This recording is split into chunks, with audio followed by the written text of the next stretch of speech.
Hello. So, it's just any old Tuesday. Gonna make a video.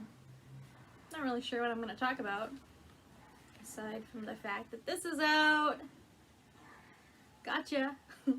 My debut novelette, The Flip Side is Sad, is out finally. I feel like I've been waiting so long. I mean, I know I mentioned this before, but this story is 10 years in the making. I wrote this original story when I was 16, and now to see it in a book form, it's wild, you know? So to celebrate release day, I thought it would be fun to just talk a little bit about the story and some fun facts about it, and I don't know, let's just see where it goes. I don't really have a full-on plan for this release day video, so let's just kind of see what happens, I guess. So unfortunately, the only copy of the book I have at the moment is the not for resale, like, proof copy. I have two of them. Oh, he fell! I'll have a real copy coming eventually when I order my author copies, because I'm filming this on Friday, so I believe I'll be ordering author copies on, like, Monday night, and then it comes out Tuesday. But when you're watching this, it is Tuesday. It's out. I've already ordered my author copies, and they're on their way. So this story is basically about a famous pop star who, like, became famous overnight, basically, and he has a new album coming out, and he has this meltdown, basically, one day when he's promoting the album. And it's ironic because his album is full of, like, happy, positive songs, but he feels anything but that. So he wakes up and he's inside his album, like, literally inside the CD case. And he encounters a spirit who is the spirit of his album, and she takes him through his day, kind of like a Christmas Carol in a way, and he learns the lessons of his positive lyrics. And like I said, it's an idea that I had since I was 16, for over 10 years now, and the story it's been through the ringer.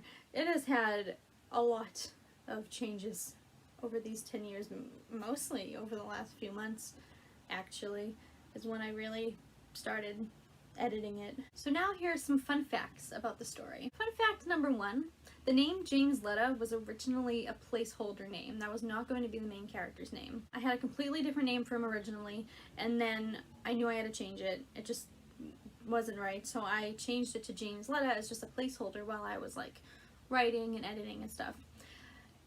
And I don't know, over time, just as I was continuing to write and finish the story, I just ended up loving the name James Letta. I think James fits this character so perfectly for some reason. And Letta, I've never heard that last name before. It probably isn't a real last name, but I don't know, I like the sound of it. It works. Which brings me to fun fact number 2. There is a real James Letta out there who is a singer, and he's from the UK. Not so sure if he's a singer anymore. I found this out after I wrote the story. I just looked up the name James Letta because I don't know, I was curious, I guess. And literally, there is or was a singer named James Letta. So, sorry I stole your name. Fun fact number 3, I originally submitted this story to a few different, like, websites and magazines for publication, but I got some rejections, and then eventually I don't know, it wasn't working submitting it that way, and eventually someone said, why don't you just, not even about this story specifically, but they said, why don't you just, for now, because as a lot of you probably know, I'm in the process of querying agents from my other book series that's unrelated to this, and someone said, why don't you just self-publish, even just a short story, just for now, just to, like, get something out there, and just, you know. So then I remember that night, I was told that, and I was like, oh, you know what, I don't think I even have anything that I could self-publish. I started thinking about all the little, like, things. I have a bunch of, like, random things written and little stories and things like that, and I was like, I don't think I have anything. Completely forgot about this. And then it was like, I was going to bed. It was like midnight, 1 a.m. And I just, like, it was like this epiphany where I was like, Flip Side is Sad. I was like, I can self-publish The Flip Side is Sad. So, yeah, that's how this came about.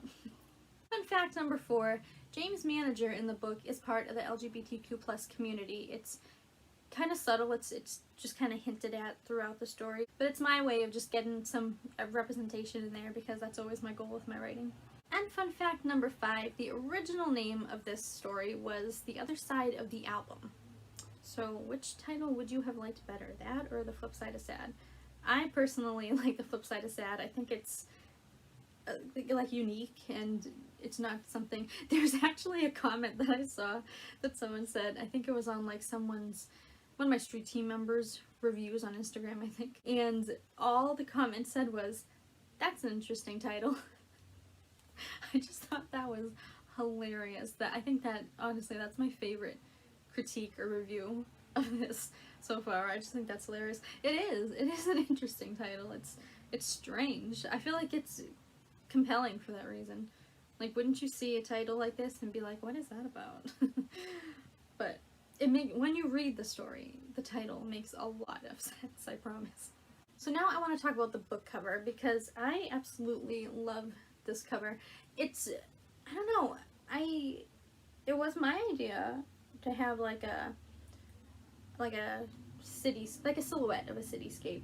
And it's New York because it takes place in New York. I don't know if I mentioned that, but the story takes place in New York. So if you're into New York stories, then this is it. But I love the thought of like a dark blue, and then I love the thought of a taxi, because a taxi, it's not like a huge part of the story, but I keep putting like the taxi emoji when I talk about it and stuff. It's just like a little symbol, and it's on the cover. I just love the thought of the silhouette city, and then you see the taxi.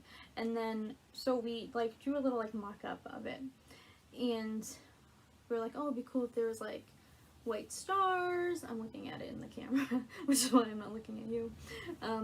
And then we were like, okay, so the yellow taxi, and then yellow, and then it was a lot picking out a font. Like, I wanted it to be kind of like New York-y, but not like Broadway-y. I feel like it still has a little bit of a Broadway vibe, but that's not what the story's about. I wanted it to be like New York-y and be like stand out and musical, and I feel like I like the font. I think the font is perfect for it. So yeah, so it didn't look exactly like this. So basically what happened was my website designer, who became my manager for the book, he made a new design of what we came up with. And he didn't change much. He made the city just look a little more like even lines, basically. And he put the taxi, and then he put much better stars and music notes in between all the stars, which is perfect. And he put awesome yellow color, but blue gradients, and then reflection in the water. It's just, I think it's so perfect. And I just love the placement of everything too. A novelette, and then my name, and I love the little tiny binding that we weren't originally going to have a binding, because they said books this small they can't usually have a binding, and I was like, because this one here doesn't have a binding, and that's why. But after I thought about it more, I was like, it needs a binding. It didn't look right without a binding. I feel like it just, I feel bad saying this, I feel like it looks cheap without a binding. So I don't know. I know it's really small, but I just feel like it, I don't know, it looks better as a book. Books look better with bindings. That's what I've realized. And then the back cover he came up with, and he put like the bridge and the Statue of Liberty and more stars and the blurb and stuff. And so yeah, I love this cover. I got a lot of compliments on the cover, and I appreciate that. Even though I didn't actually design it, it was the look of it was my idea. I did not actually design this. Another thing I want to talk about is the illustrations. So the illustrations in the book, that we weren't always going to have illustrations at all. Not at all. Like, it wasn't even a thought. And then all of a sudden I just got this idea. I was like, what if they were illustrations? I love books with illustrations. Some books don't need it. This one, I feel like it could do without it, but I also really like it with illustrations. I feel like it adds like something just like fun, almost like comical about it, these specific illustrations. So I want to show a few of my favorites. I don't want to give too much away, but a few of my favorite illustrations in this. And the illustrations were done by art by Kellyanne, by the way. This one here, it's like a football jersey, and it says 01 Letta, because James Letta is number 1 in his and everyone's mind, basically. Another, I don't want to give too much away. I hope there's okay, I'll give it away anyway. This one here, it's a tombstone for James. He doesn't die. I promise he does not die. But it's just like a comical thing. There's a tombstone and it says, James Letta, beloved singing sensation. Favorite song was My Kind of Girl. And it's just, when you read it, it's just like this little comical thing that I thought of. And then it was originally just text. And then when I got the idea to do illustrations, I was like, it would be hilarious to just have it as the picture. And that's what you read. So I loved how that turned out. I want to show this one. I actually designed this one. This is the only illustration I designed, so I do want to show this one. It's James' CD, and that's James' signature, which I wrote. So that's his signed CD. And then one more illustration. This one was not by me, but this one I love. Pizza with little like clovers on it. Like I said, when you read the book, it will all make a lot more sense. But yeah, I just love those illustrations, and there's quite a few illustrations throughout it. It's not overwhelming with illustrations either, but there's a few throughout that are just, I think they just pop off the page a little bit, and they add something more fun to the story than just reading words. This is also the copy that has the dead bug in it. Probably should have like tried to take that out. I haven't done that. I just left it on the bookshelf with the dead bug in it. I feel so bad. But I don't know. I don't even know how to take it. Like, I don't want to touch it. I don't know how to take it out. So, yeah. Waiting for my author copy to come, because I need a new one. The last thing I wanted to show you. This is my wall of pictures of the flip side of sad that were taken by you guys. A lot of this was my street team members and some other people. I even told my street team that I wanted to frame all these, and clearly I meant it when I said that. So here's a close-up of all of these incredible book pictures. They're all from Instagram, and like I said, they're mostly from my street team. I love them all, but I love this one. Oh my goodness. And there's fan art of James, which is incredible. Thank you, Paul. This one is amazing because it's taken like the view of like you're in the album.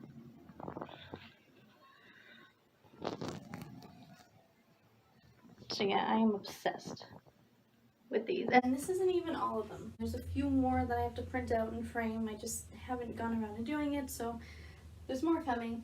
But if you happen to get the book, whether you get ebook, paperback, both, whatever you get, and you take a picture like this and post it on Instagram or Twitter, tag me at AshleyAmberAuth.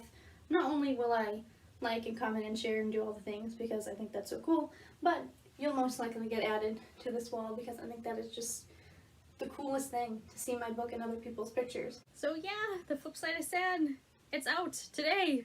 Finally, you can get it on Amazon, either Kindle or paperback. I'm so excited that this is finally out and people can finally read it after 10 years of this being a story idea. It's finally out to read. So like I said, link in description to get the book on Amazon. I do want to eventually put signed copies for sale, so I'm currently working on that. Make sure you follow my socials in the description if you're interested in possibly getting a signed copy. I'm gonna start working on that. But if you don't want to wait and you want to read it sooner, then Amazon, Kindle, paperback, both. Neither. I don't care. It's up to you. And if you enjoyed this video, make sure you like and hit subscribe, because tomorrow I'm going to be posting the making of the book video, which was a lot of fun to film throughout the making of this, so be on the lookout for that. And then also new video for the rest of the week. New video Thursday, and a really cool video coming Friday. So you gotta hit subscribe and you're not gonna know. So yeah, I'll see you all next time, which is tomorrow.